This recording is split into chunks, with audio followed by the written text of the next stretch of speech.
4 जूनला लागणाऱ्या निवडणुकीच्या निकालावेळी अनंत गीते तिसऱ्या राऊंडला बाहेर जाताना दिसले पाहिजे. रायगड लोकसभा मतदारसंघात येत्या 7 मे रोजी मतदान होत आहे. आता उमेदवारांना प्रचार करण्यासाठी काहीच दिवसांचा अवधी शिल्लक राहिला आहे. अशातच रायगड लोकसभा मतदारसंघात दोन्ही उमेदवारांमध्ये आरोप प्रत्यारोप जोरदार सुरू आहेत. यातच मशिदीत नमाज पाडणारे दलाल आहेत असे द्वेष पसरवणाऱ्यांच्या बुद्धीची कीव करावीशी वाटते. जाणीवपूर्वक द्वेष पसरू नका, सामाजिक सलोखा बिघडण्याचे पाप करू नका, असं म्हणत सुनील तटकरे यांनी विरोधकांना इशारा दिला आहे. महाविकास आघाडीचे उमेदवार अनंत गीते यांनी एका प्रचार सभेत तटकरे यांच्यावर टीका केली. त्यावर आता तटकरेंनी पलटवार केला आहे.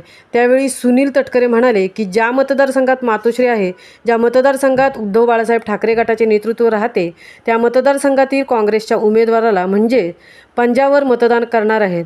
शिवसेना प्रमुख बाळासाहेब ठाकरे यांनी ज्यावेळी काँग्रेसबाबत आघाडी करण्याची वेळ येईल तेव्हा 4 अक्षरांची शिवसेना हे दुकान बंद करेन असे जाहीरपणे सांगितले होते. पण आज काय अवस्था आहे बघा.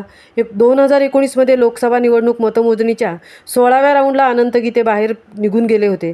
4 जूनला लागणाऱ्या निवडणुकीच्या निकालावेळी अनंत गीते तिसऱ्या राऊंडला बाहेर जाताना दिसले पाहिजे असे काम करा.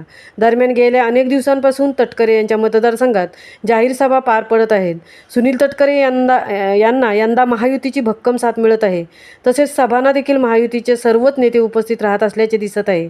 त्यामुळे येत्या 4 जूनला सुनील तटकरे पुन्हा गुलाल उधळणार का याची प्रतीक्षा आता सगळ्यांनाच लागून राहिली आहे. मुंबईसह संदीप जाबडे, दापोली.